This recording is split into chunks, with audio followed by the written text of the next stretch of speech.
Hello, നമ്മുടെ പുതിയ recipe വീഡിയോയിലേക്ക് എല്ലാവർക്കും സ്വാഗതം. അപ്പോൾ ഇന്നത്തെ നമ്മുടെ റെസിപ്പി നല്ലൊരു കറിയുടെ റെസിപ്പിയാണ് കേട്ടോ. ചോറിൻ്റെ കൂടെ ആയാലും അല്ലെങ്കിൽ ബ്രേക്ക്ഫാസ്റ്റിൻ്റെ കൂടെ, പുട്ടിൻ്റെ കൂടെ, അതുപോലെ അപ്പത്തിൻ്റെ കൂടെ ഒക്കെ ബെസ്റ്റ് കോമ്പിനേഷൻ ആയിട്ടുള്ള നല്ലൊരു കറിയാണ്.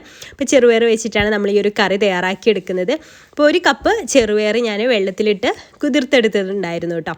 അപ്പോൾ കുതിർക്കാതെ ഉണ്ടാക്കാൻ അപ്പോൾ അത് കഴുകി എടുത്തിട്ടുണ്ട് കേട്ടോ. ഇനി നമുക്കിത് കുക്കറിലിട്ടിട്ട് ഒന്ന് വേവിച്ചെടുക്കാം. അപ്പോൾ അതിന് വേണ്ടിയിട്ട് ഞാൻ കുക്കറിൽ ഇതിട്ട് കൊടുക്കുകയാണ്.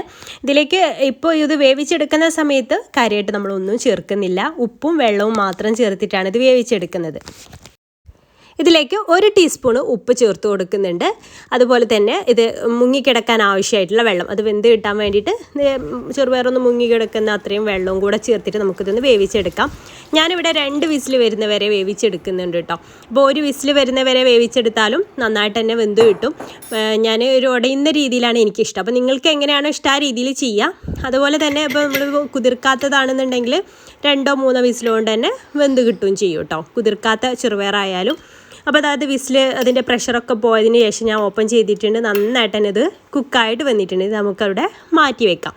ഇനി ഇത് കറി എങ്ങനെയാണ് തയ്യാറാക്കിയെടുക്കുന്നത് നോക്കാം. കറി തയ്യാറാക്കിയെടുക്കാൻ വേണ്ടിയിട്ട് ഒരു പാൻ വെച്ച് ചൂടായ ശേഷം അതിലേക്ക് നമുക്ക് വെളിച്ചെണ്ണ ഒഴിച്ചു കൊടുക്കുക. വെളിച്ചെണ്ണയിൽ എണ്ണ തയ്യാറാക്കിയെടുക്കാൻ ശ്രദ്ധിക്കുക, എന്നാലും നല്ല ടേസ്റ്റ് ഉണ്ടാവുള്ളൂ. ഒരു 1.5 ടേബിൾ സ്പൂൺ വെളിച്ചെണ്ണയാണ് എടുത്തിട്ടുള്ളത്. അതിലേക്ക് ചെറിയൊരു പീസ് പട്ടയും ഒരു 3-4 ഗ്രാമ്പും കൂടെ ചേർത്ത് കൊടുക്കുന്നുണ്ട്. എന്നിട്ട് അത് എണ്ണയിലിട്ടിട്ട് ജസ്റ്റ് ഒന്ന് ചൂടായിട്ട് വരുന്ന സമയത്ത് നമുക്കതിലേക്ക് സവാള അരിഞ്ഞത് ചേർത്ത് കൊടുക്കാം. അപ്പോൾ ഞാൻ ഇവിടെ ചെറിയൊരു സവാളയാട്ടോ എടുത്തിട്ടുള്ളത്. അപ്പോൾ വലുതാണെന്നെങ്കിൽ 1ൻ്റെ പകുതിയൊക്കെ മതി. അപ്പോൾ ചെറുതാണ്, ഇതുകൊണ്ട് തന്നെ ഞാൻ 1 എടുത്തിട്ടുണ്ട്. ഇതുപോലെ അരിഞ്ഞിട്ട് അത് ഇതിലേക്ക് ചേർത്ത് കൊടുക്കുക. പിന്നെ ഒരു പച്ചമുളക് കീറിയതാണ് കേട്ടോ ഞാൻ ചേർത്ത് കൊടുത്തിട്ടുള്ളത്. പിന്നെ നമുക്കതിലേക്ക് ചേർത്ത് കൊടുക്കേണ്ടത് ഇഞ്ചി വെളുത്തുള്ളി പേസ്റ്റാണ്. അപ്പോൾ ഞാനിവിടെ ചതച്ചിട്ടാണ് ചേർത്ത് കൊടുത്തിട്ടുള്ളത്. 1 ടേബിൾ സ്പൂണ് ചതച്ചിട്ട്, രണ്ടും കൂടെ ഒരുമിച്ചിട്ട് ചതച്ചിട്ടാണ് കേട്ടോ ചേർത്ത് കൊടുത്തിട്ടുള്ളത്. പിന്നെ അതൊന്ന് ജസ്റ്റ് ഒന്ന് വഴന്ന് കിട്ടിയാൽ മതി. പിന്നെ അതിലേക്ക് നമുക്ക് തക്കാളി വേണം. അപ്പോൾ ചെറിയൊരു തക്കാളി എടുത്തിട്ടുണ്ട്. അതുപോലെ തന്നെ 1/2 കപ്പ് തേങ്ങ എടുത്തിട്ടുണ്ട്. 1/2 കപ്പിൽ കൂടുതൽ തേങ്ങ എടുക്കണ്ട കേട്ടോ, 1/2 കപ്പ് തന്നെ മതി. അത് രണ്ടും മിക്സിയുടെ ജാറിലിട്ടിട്ട്, ചെറിയ ജാറിലിട്ടിട്ട് നല്ല പേസ്റ്റായിട്ടൊന്ന് അരച്ചെടുക്കണം. കുറച്ച് വെള്ളത്തിൽ നല്ല പേസ്റ്റ് രൂപത്തിലൊന്ന് അരച്ചെടുത്തിട്ട് വരാം.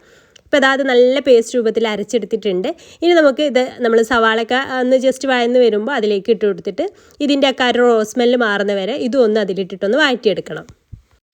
സവാളയൊക്കെ ജസ്റ്റ് ഒന്ന് വഴന്ന് വന്നിട്ടുണ്ട് കേട്ടോ. അതിനുശേഷമാണ് ഞാനിത് അതിലേക്ക് ഒഴിച്ചു കൊടുത്തിട്ടുള്ളത്. എന്നിട്ട് അതിൻ്റെ ഒരു എന്താ പറയുക, ഒരു പച്ചച്ചുവ ഉണ്ടാവുമല്ലോ തേങ്ങയുടെയും അതുപോലെ തന്നെ തക്കാളിയുടെയൊക്കെ, അതൊന്ന് മാറി കിട്ടാൻ വേണ്ടിയിട്ട് കുറച്ച് സമയം 2 മിനിറ്റ് നമുക്കിതൊന്നിങ്ങനെ റോസ്റ്റ് ചെയ്തെടുക്കാം. ഇനി നമുക്കതിലേക്ക് പൊടികളൊക്കെ ചേർത്ത് കൊടുക്കാം. ഒരു 1/4 ടീസ്പൂണ് മഞ്ഞൾപ്പൊടി ചേർത്ത് കൊടുക്കുന്നുണ്ട്. അതുപോലെ തന്നെ ഒരു 1.5 ടീസ്പൂണ് നമുക്ക് മല്ലിപ്പൊടി ചേർത്ത് കൊടുക്കാം. പിന്നെ മുളകിന് നമ്മളിപ്പോൾ ഒരു പച്ചമുളകാണ് ചേർത്ത് കൊടുത്തിട്ടുള്ളത്. ഇനി നമുക്ക് ഇതിലേക്ക് 1 ടീസ്പൂണ് മുളക് പൊടി കൂടെ നമുക്ക് ചേർത്ത് കൊടുക്കാം. പിന്നെ നമുക്കൊരു 1/4 ടീസ്പൂണ് വലിയ ജീരകം പൊടിച്ചതും കൂടെ ആഡ് ചെയ്ത് കൊടുക്കാം. ഇത്രയും ചേർത്ത് കൊടുത്തിട്ട് നമുക്ക് ഈ ഒരു പൊടികളുടെയൊക്കെ ഒരു പച്ചമണം മാറാൻ വേണ്ടിയിട്ട് ഒന്ന് വഴറ്റിയെടുക്കാം കേട്ടോ. ഇതിൻ്റെ കൂടെ ഈ ഒരു സവാളയുടെയൊക്കെ കൂടെ ഒന്ന് ജസ്റ്റ് ഇതുപോലെ ഒന്ന് വഴറ്റിയെടുക്കാം.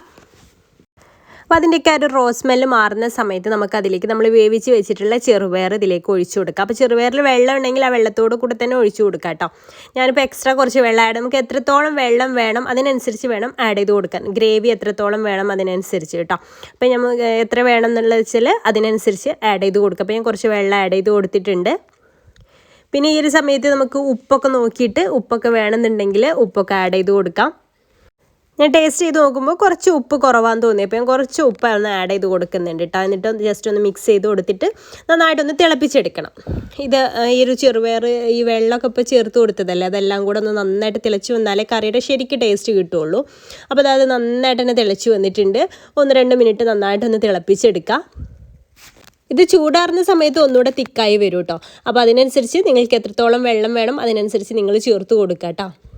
അതിനുശേഷം ഞാൻ ഫ്ലെയിം ഓഫ് ചെയ്തിട്ടുണ്ട്. ഇപ്പോഴും നമ്മുടെ കറി മുഴുവനായിട്ടില്ല. ഇനി കുറച്ച് സംഭവം താളിച്ചൊഴിക്കാനുണ്ട്, എന്നാലേ കറിയുടെ കറക്റ്റ് ടേസ്റ്റ് നമുക്ക് കിട്ടുള്ളൂ കേട്ടോ. അപ്പോൾ അതിന് വേണ്ടിയിട്ട് ചെറിയൊരു പാൻ വെച്ചിട്ട് അതിലേക്ക് 2 ടേബിൾ സ്പൂൺ വെളിച്ചെണ്ണ ഒഴിച്ച് കൊടുത്തിട്ടുണ്ട്. വെളിച്ചെണ്ണ നന്നായിട്ട് ചൂടായിട്ട് വരുമ്പോൾ 10 ചെറിയുള്ളി എടുത്തിട്ടുണ്ട് കേട്ടോ. അപ്പോൾ ചെറിയുള്ളി എത്രത്തോളം ഉണ്ടോ അത്രത്തോളം ടേസ്റ്റ് ഉണ്ടാവും. അപ്പോൾ അതുകൊണ്ട് തന്നെ ഒരു 10 എണ്ണം എടുത്തിട്ടുണ്ട്. അത് ഈ ഒരു എണ്ണ ചൂടായ ശേഷം അതിലേക്ക് ഇട്ട് കൊടുക്കുക. അതുപോലെ തന്നെ 2 വറ്റൽമുളക് കൂടെ അതിലേക്ക് ആഡ് ചെയ്ത് കൊടുക്കുന്നുണ്ട്. 2-3 ഒക്കെ നിങ്ങളുടെ ഇഷ്ടത്തിനനുസരിച്ച് ചേർത്ത് കൊടുക്കാം. പിന്നെ 2 അല്ലി കറിവേപ്പില കൂടെ ആഡ് ചെയ്ത് കൊടുത്തിട്ട് ഒന്ന് ബ്രൗൺ കളർ ആവുന്നവരെ നമുക്കിതൊന്ന് റോസ്റ്റ് ചെയ്തെടുക്കാം. ആ ഒരു ചെറിയുള്ളിയൊക്കെ ഒന്ന് നന്നായിട്ട് ബ്രൗൺ കളറായിട്ട് വരുന്ന സമയത്ത് നമുക്കിത് കറിയിലേക്ക് താളിച്ചൊഴിച്ച് കൊടുക്കാം. അപ്പോൾ അത് ആ ബ്രൗൺ കളറായിട്ട് വന്നിട്ടുണ്ട്. ഇനിയും ഒരുപാട് സമയം വെച്ചാൽ അത് കരിഞ്ഞു പോകും കേട്ടോ. ആ ഒരു എണ്ണയിൽ കിടന്നിട്ട് തന്നെ കരിഞ്ഞു പോകും. ഇനി നമുക്ക് നേരെ കറിയിലേക്ക് അങ്ങ് ഒഴിച്ച് കൊടുത്താൽ മതി. അപ്പോൾ ഇത്രയേ ഉള്ളൂ. ആ ഒരു കറിയിലേക്ക് അങ്ങ് ഒഴിച്ച് നന്നായിട്ടൊന്ന് മിക്സ് ചെയ്തെടുത്താൽ നമ്മുടെ ടേസ്റ്റി ആയിട്ടുള്ള കറി റെഡി ആയിട്ടുണ്ട്. അപ്പം എപ്പോഴും ഒരുപോലെ ചെറുപയർ കറിയും ഒക്കെ ഉണ്ടാക്കുന്ന സമയത്ത് വെറൈറ്റി ആയിട്ട് ഇതുപോലെയൊക്കെ ഒന്ന് തയ്യാറാക്കി നോക്കുന്നുണ്ട് കേട്ടോ. പുട്ടിലേക്കൊക്കെ ഇത് ബെസ്റ്റ് കോമ്പിനേഷനാണ്. അപ്പം ഇതുപോലെ ഈ റെസിപ്പി നിങ്ങൾക്ക് ഇഷ്ടമായിട്ടുണ്ടെങ്കിൽ ഒരു തവണ ഒന്ന് തയ്യാറാക്കി നോക്കുന്നുണ്ട് കേട്ടോ.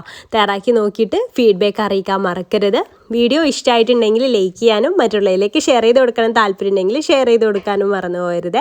അതുപോലെ തന്നെ നമ്മുടെ ചാനൽ സബ്സ്ക്രൈബ് ചെയ്യാതെ കാണുന്നവരുണ്ടെങ്കിൽ പ്ലീസ് ഒന്ന് സബ്സ്ക്രൈബ് കൂടെ ചെയ്തിട്ട് സപ്പോർട്ട് ചെയ്യുക.